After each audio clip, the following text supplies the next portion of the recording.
Hello everyone! Welcome to my desk. If you're here, that means you want to learn how to sew. I have made the cutest little gummy worm as a perfect starter project. I've made this project for all skill levels, so even if you've never picked up a needle before, it should be a-okay. And don't worry, everything is going to be explained thoroughly. I've got diagrams, I've got tips, it's gonna be good. So with that being said, here's what you'll need. Felt, embroidery thread, embroidery needles, fabric scissors, and the printable pattern, which is available for free in the description below. These supplies are optional, but they do help. Needle threader, pins, pin cushion, ribbon, magnets, stuffing, fabric glue, pliers. Please support small local craft stores when you can. Otherwise, I have created a hyperlinked Google Doc with all the supplies you need listed in the description below. I'm going to expand on the supplies and how to use them, but if you'd like to move ahead to the project, here's that timestamp.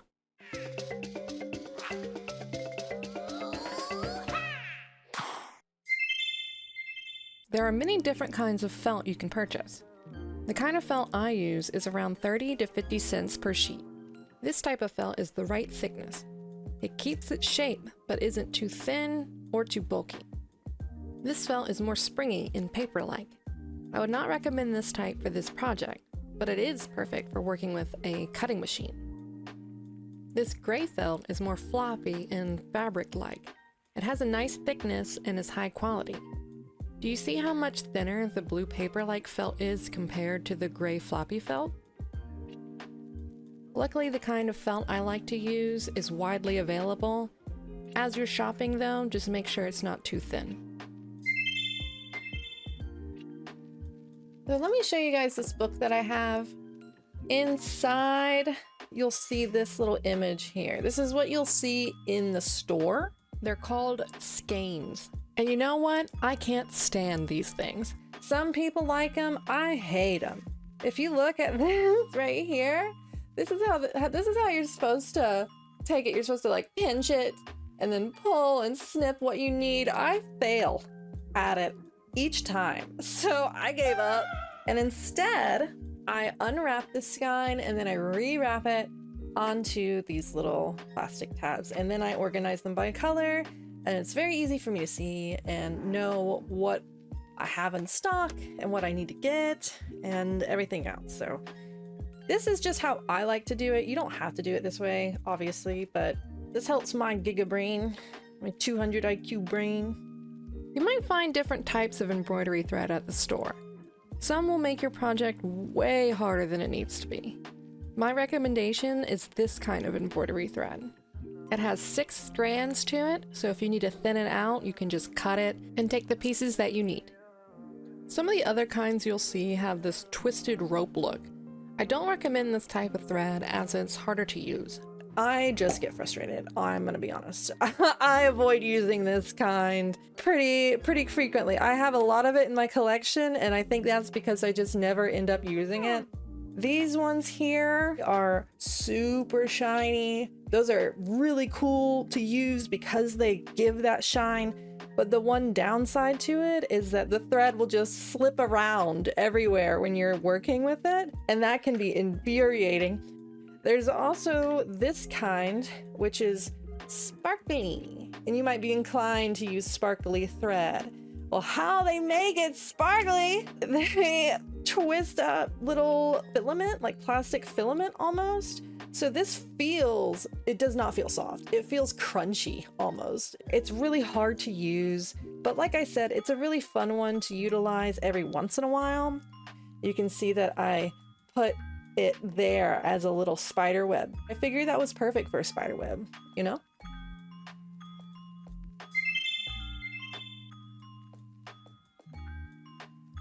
So which needle should you use for this project? There are many types of specialty needles, but what you want to use here is an embroidery needle. They have a large eye, perfect for the thickness of our embroidery thread. These ones here, they're perfect. Mwah! Chef's kiss. Things you want to avoid, something like this. If you look, that's way too small. Embroidery thread like I mentioned earlier, is made with 6 strands. Trying to shove that in there is it's not gonna work. So these are what you're gonna want to use. You can also get a pack of needles like this, but some of them are made for embroidery, some are not, and it can get a little confusing. So how are we gonna shove this thread through the needle? One option is you can wet your fingers and kind of make it into a sharp point. I did that for a really long time, shoving it in, being careful. It took forever. I don't recommend it. It's annoying. The other method is using a needle threader, and I have 2 kinds in my possession. I have this one that looks like a coin, and this one that is a thin little metal tool type. I hate these ones. I have broken more of these ones than I would care to admit. It's just not sturdy enough for embroidery thread. So I'm gonna use the thin metal one. You just select the needle, you take your tool and you put it in, and then that little notch there will actually keep your needle secure right there. Then you'll take your thread and you'll put it through that part, and then you just go whoop, and then it's pulled through. Congratulations, you have threaded a needle. These guys are called pins. They pin things in place. They come with rounded and flat heads. You can store your pin and needles in a pin cushion. The most common one is a tomato. Did you know the small pepper is for sharpening your needles? It's pretty neat, eh? So these are the scissors I'll be showing you today. These are for fabric, and this is for paper. Okay? This is for paper.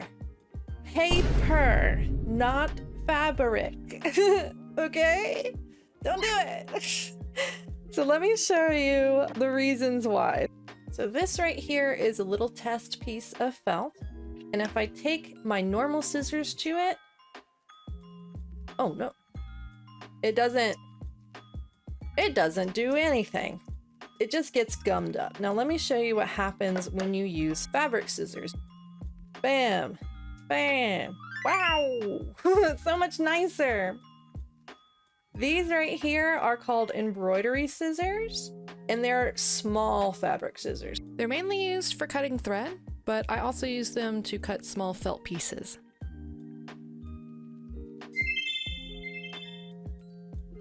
If your object has a lot of felt layers, or your object is super small, you may want to use glue instead of sewing. I recommend fabric glue over hot glue, even though it takes longer to dry. I find that hot glue is hard to control and dries down crunchy and hard. To use fabric glue, apply the glue, apply pressure between the 2 pieces you're gluing together, and cure for 24 hours. So why would you use pliers? Piercing through one piece of felt is relatively easy, but what if your felt has a lot of layers?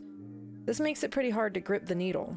I use pliers to help me pull the needle through particularly tough situations. In this next section, I'm going to go over how to prep your needle, the stitches we're going to use, and how to finish off a stitch. If you need a refresher down the line, you can come back here. So let's get started. So this is how you thread a needle. Take your needle threader, put it through the hole, bring your embroidery thread through that. Perfect. And now what you're going to want to do is take one of your ends and make a knot. So how you do that is you take 2 fingers, and it's almost like you're tying a water balloon. You can think of it that way. So you make a little cross like that, and then you flip it inside of the knot 3 times, and then you pull it. Any excess, you just cut off. Take your knot side and make sure that the knot side is much longer than this side. You want to have a small tail and not equal tail. And the reason why is because every time you push this needle through the fabric, it's going to irritate the threads of this fiber. So doing this helps prevent fraying. Take your threaded needle with the knot and poke it from the bottom up. Now, with felt, it's very forgiving. You can poke it a bunch of times and you're not gonna really see all the pokes that you made. So what you're gonna do is you're gonna kind of poke around and find where you wanna start. I'm gonna start right there and I'm gonna pull my needle through. Now, there's a couple ways of doing the straight stitch. One is to go up and down, so that we're up right now. We're gonna go back down and then just up and down, up and down. One other method is to weave your needle through the fabric before pulling all the way. And wherever the metal is, your thread's gonna be. So if I pull it all the way through, check that out. So that is our straight stitch. For the worm project, we're going to use the blanket stitch as a border, but I'm going to show you how to sew it flat first. On my felt sheet, I've lined out what the blanket stitch is going to look like. And we're not going to stick our needle all the way here and make one long straight line. What we're actually going to do is take our needle and thread it down. And just like with the straight stitch, how we come back up before, we go up and down, we'll do that. And then we're going to rest the thread underneath the needle. You'll see why. When you pull it through, it kind of creates this like reversed L shape, 90-degree angle. Then you just keep doing that. You just always want to make sure that your thread is underneath the needle. One thing with the blanket stitch is that you want to make sure that you pull the same direction each time. So I'm kind of pulling down, and then when it gets to this part, I'm kind of pulling to the right a bit. I'm also pulling a little left just to kind of get it centered. But that's essentially the blanket stitch. So when you get to the border, you're gonna put your needle down like right there. Then you're just gonna take it and go around. Then you pull it through. You don't want to pull it like super tight. Go over and make sure that the thread is underneath your needle. And as you're sewing, just make sure you're pulling the thread with the same amount of tension. This one can be tricky to get right. Just make sure that your thread is underneath your needle as you're going. And be patient with yourself. This one took me forever to learn.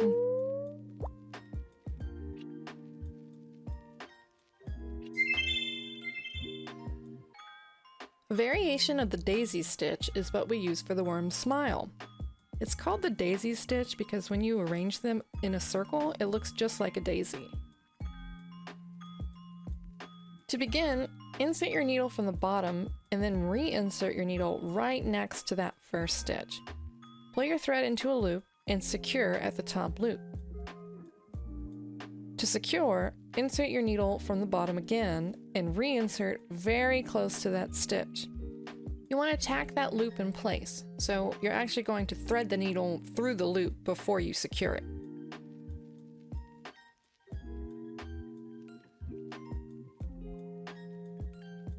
If you pull too tightly and lose the loop shape, you can always open up your loop again.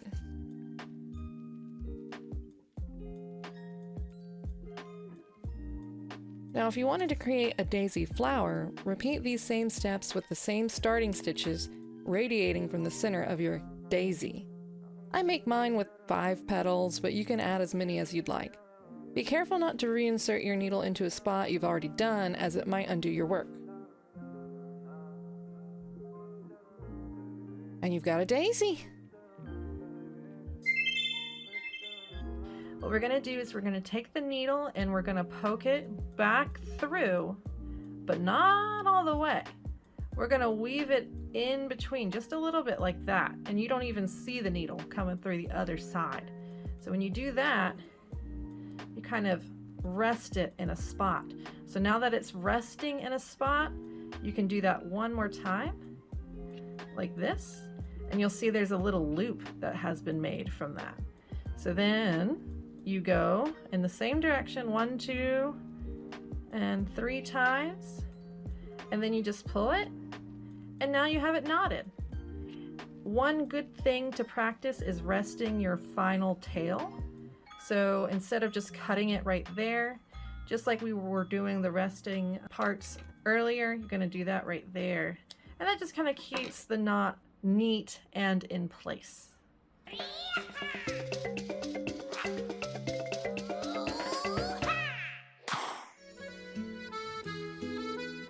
You can make any design that you want to make, but today we're going to be making the worm.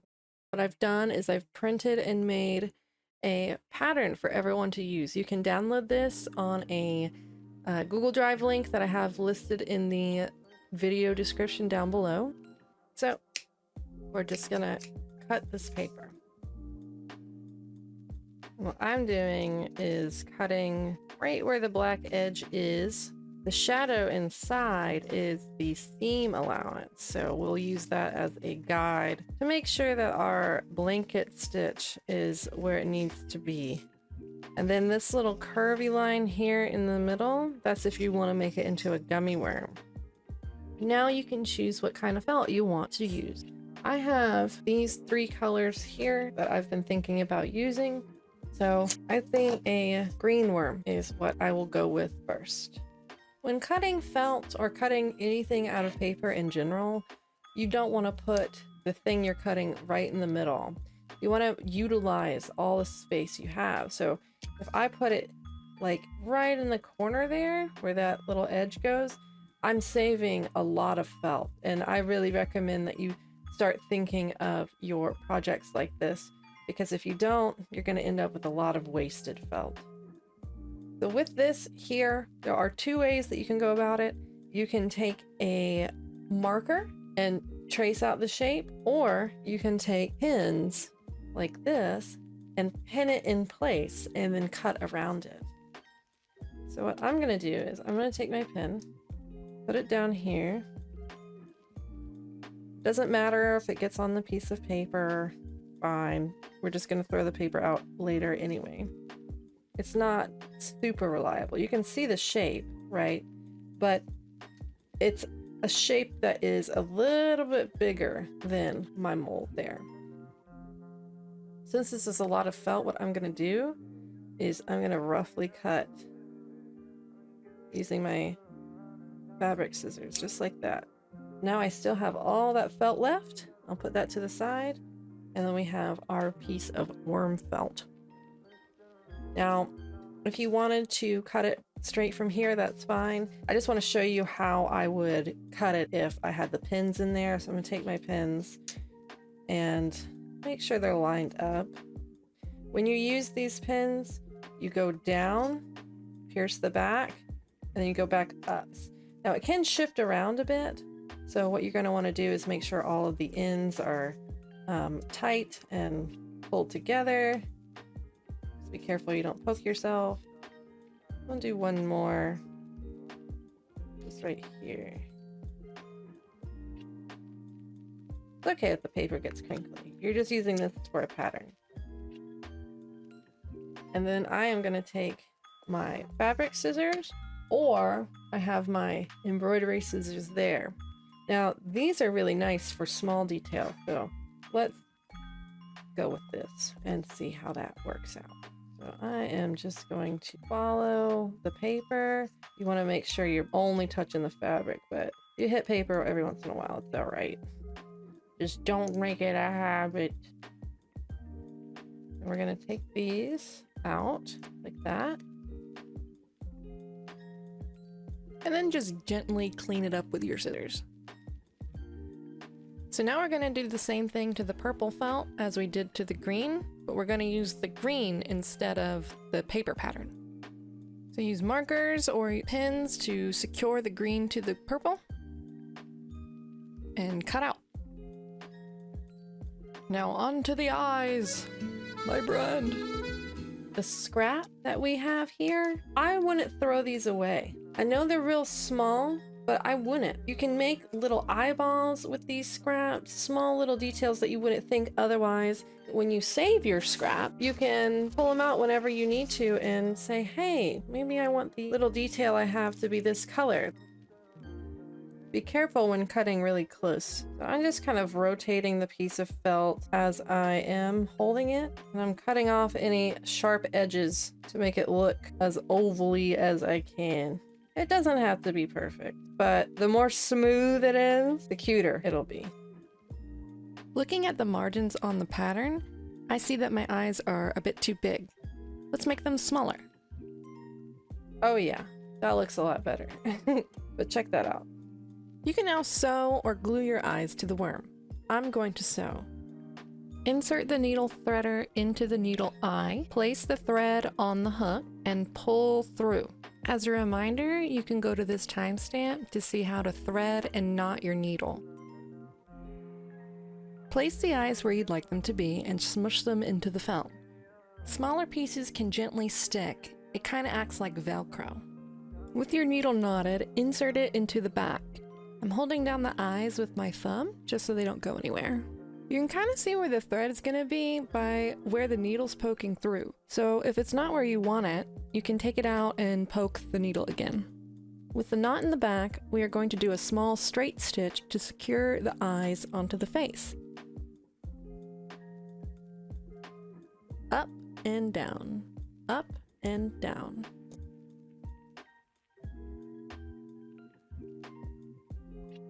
With the first eye complete, you can start on the other eye. With the thread in the back, you can just move it over to the other eye and start stitching from there.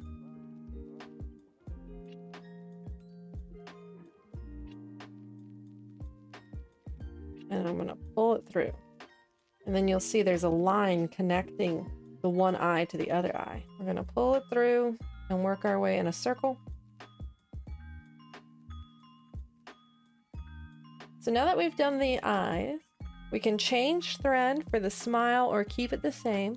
I'm going to keep it the same. I think you can still see the thread on top of this, which is good. You want a lot of contrast when choosing your thread so you can see it. Take a little bit of the felt. You shouldn't see your needle coming out, and just pull it through like that. And that just kind of acts like an anchor for your thread so it doesn't like move around too much in the back. Okay, so this is the smile that we're going to go for. That's made in pin. So we're going to take our needle, and going up through the ugly side, we are going to go on the first little spot where that U of the smile goes to. We're going to pull it out and insert your needle into the other spot of the U. We're not going to pull it all the way through. If we pull it all the way through, it'll be a straight line. We don't want a straight line. We want a smile. So we're going to keep it like that. Now we want to tack the loose U shape in place. Insert your needle through the ugly side at the bottom of the smile. Then go back down very close to the first point. Be careful not to put it in the same hole. You just want it really close. And then you have a smile made from thread. How cute is that? To make the eyebrows, you have to go back up. So we're going to anchor our thread again. It's a little bit more of a gap, but that's okay. It is going to be anchored, so it's fine. Okay, so we're keeping in mind the blanket stitch. The blanket stitch will probably end up being like right at the eyebrow, but if they converge a little bit, it's not the end of the world, you know? Just do your best. So for the eyebrow, I'm just going to do one line. Very easy. We're going to go up and then back down. Boom, eyebrow. So to finish off the line, I am going to take that tack stitch idea, pull it through, and then to make a finishing knot, you do that tack stitch like we've been doing. You don't do it all the way. You keep that loop, and then you go 1, 2, 3, like that, and then you pull it.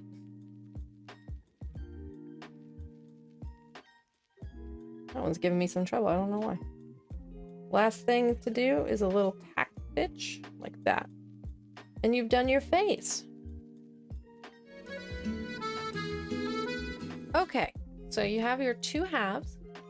At this point, you can decide whether you want to keep it one color or you can make it into a gummy worm by cutting out this little thing here.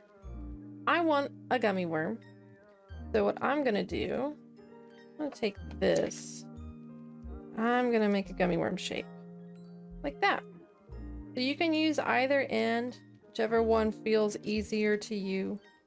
Pin it to your felt and make sure it really lines up. There's the potential that it can shift around. So especially on the end pieces, you want to pin that in place. Gonna cut it. You can see you now have 1/2. The official front of the worm is going to be the green side with the face attached to the purple.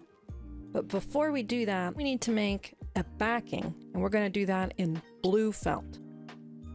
Just like with the paper pattern, we're going to attach the purple felt to the blue felt using our pins, or you can trace the shape with the marker and cut it out. We want it clean. I marked the blue with an X. The ugly side is where the knots are going to go, so we won't see that side. So now we have to combine the green piece to the purple piece. So we'll take the backing and we'll put it away for now, and we will combine these two pieces. Let's take a look at our threads and see what we might want to use. We can either go with the green thread and keep it monochromatic, or we can choose a completely different color and make it look a little bit more interesting. So to start off with, get your needle, put a knot at the other end, line up your felt pieces, and then pin them down. It's real important to make sure that you have your two pieces of felt pinned accurately, because if they're not, you could stitch them in place incorrectly and then the whole thing's off. So we're going to do a little trick. We're going to insert our needle into the middle of the purple, but then we're going to insert our needle at the bottom of the green. This will give our knot a little bit more breathing room from the edge. And we're going to do a straight stitch following that shape where the green meets the purple. And we're just going to go up and down following that outline. As I go up and down, I'm trying my best to keep the stitches even. As you're tacking down the green to the purple, you can roll up the purple side to give your hands a little bit more room. Just be careful not to pierce through that purple as you work on it.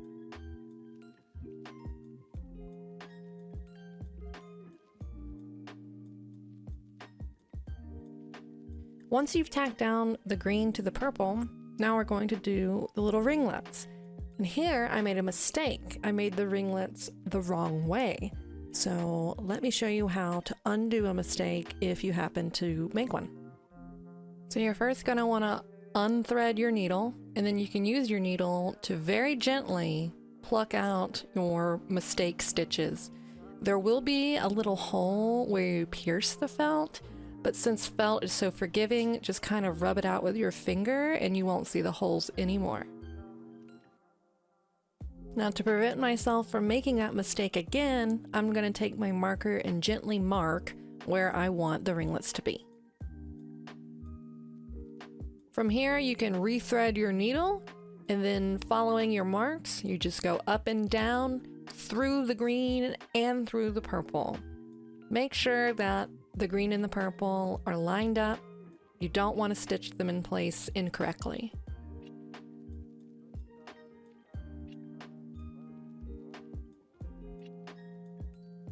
And now that you have your little rings done, you're just going to come around behind the back there, go like that, pack it in place,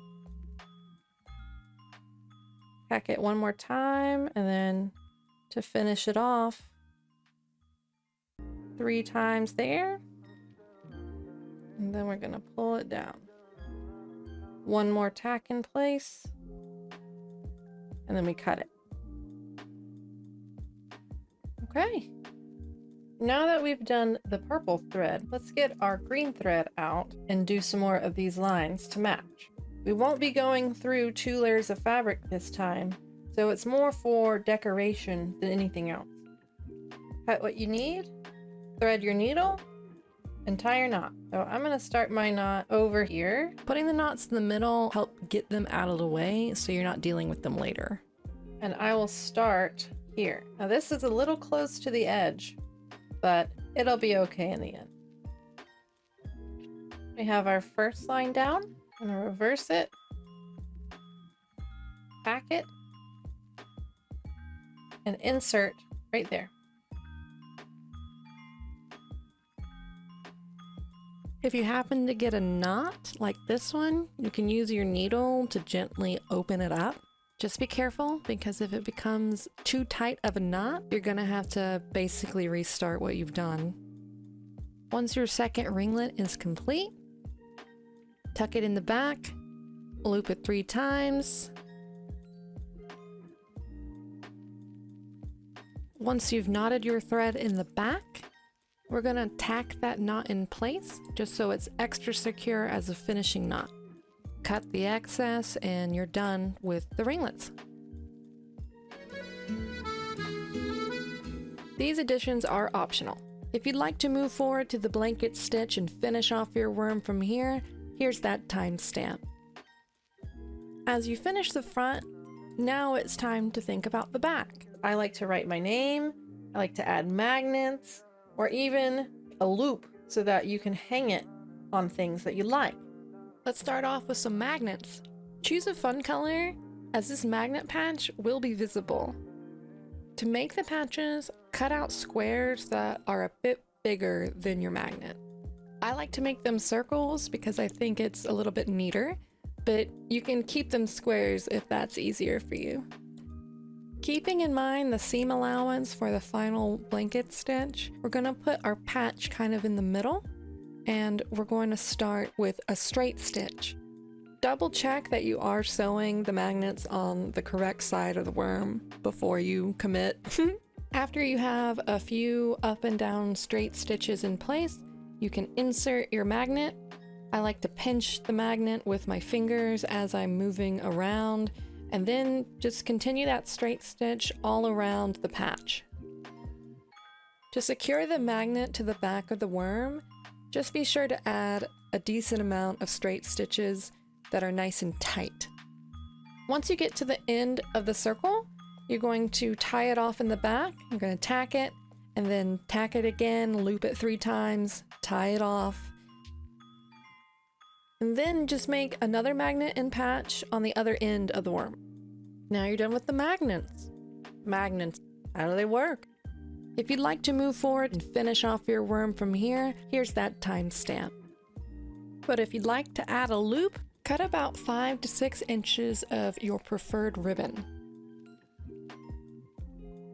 Wrap the ribbon so you have this nice loop shape, with the ends touching each other. You can glue or sew the ribbon ends together. I'm going to sew. You don't have to use a pin to keep the ends together. You could use a binder clip or even a paper clip, but it's just what I had on hand. If you do use a pin, be super careful not to hurt yourself. Once you've put new thread in your needle and knotted that thread, we can start to attach the 2 ends together. You won't see the knot. We're going to put the 2 ends inside of the worm, so you won't see this part. It can be pretty messy. Just be really careful, because the more fabric there is, the thicker it gets.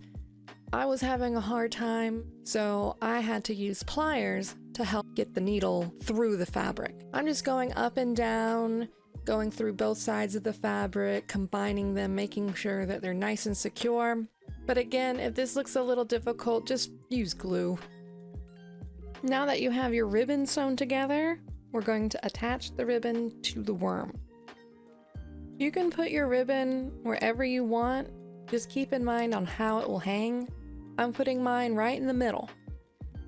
I want to sandwich the ribbon in between the 2 sides of the worm, so we're actually going to be inserting into the ugly side.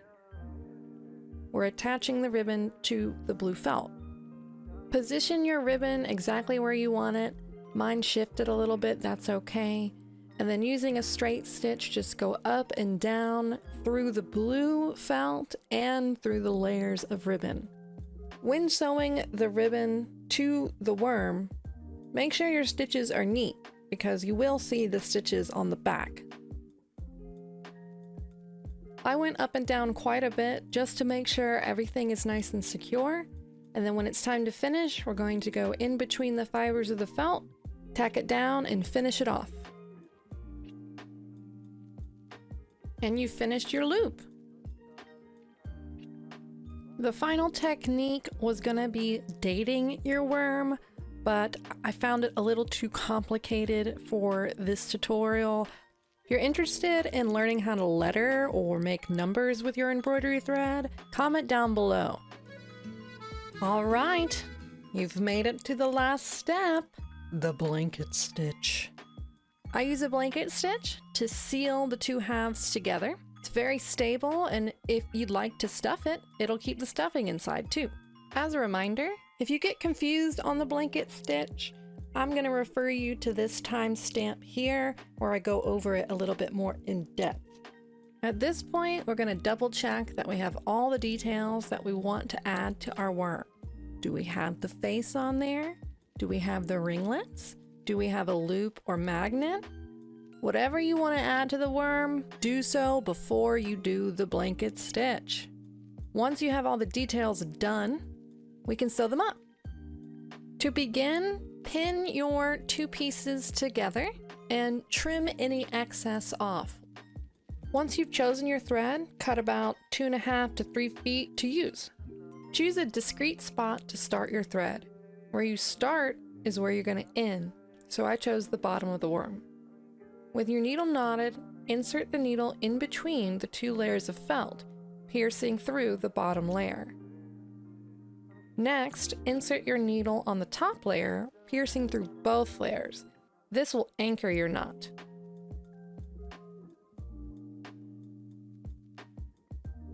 As you sew, follow the margins provided on the pattern. You don't want your stitches too close to the edge. Now, insert your needle through the top side, and before pulling it all the way through, tuck the thread under the needle. Pull through, and you should see the thread create this loop. When pulling the thread, be sure to keep a consistent tension, not too loose or too tight, and follow one direction as you seal the worm up. Repeat this stitch by inserting through the top and tucking the thread under your needle as you go. Periodically check the back of the worm as you sew. It's very easy to angle your needle and have the back stitches get too close to the edge. You want the back stitches to be in line with the front stitches.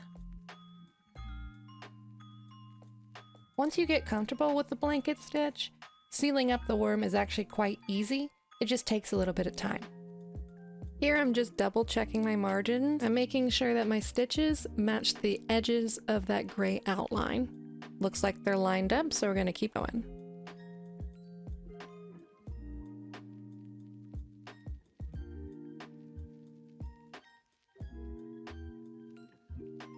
Okay, I think that's good. Let's speed things up.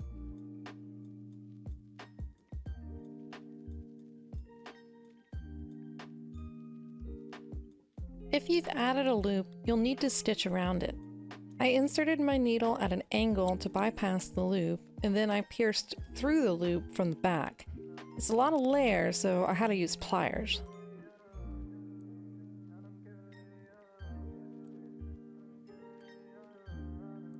Once you get to the spot right outside the loop, anchor your thread like we did at the very start and begin your blanket stitch again.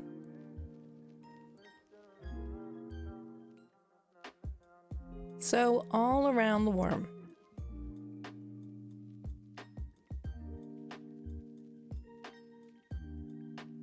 If you're planning on adding any stuffing or inserting anything, like a heart, this is a good spot to do so.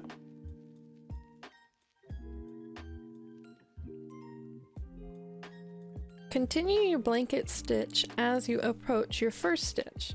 When you get to the first stitch, anchor your thread, like we did at the start, twice. The first anchor spot is a little thick, so I'm piercing the thread at an angle to anchor my final stitches.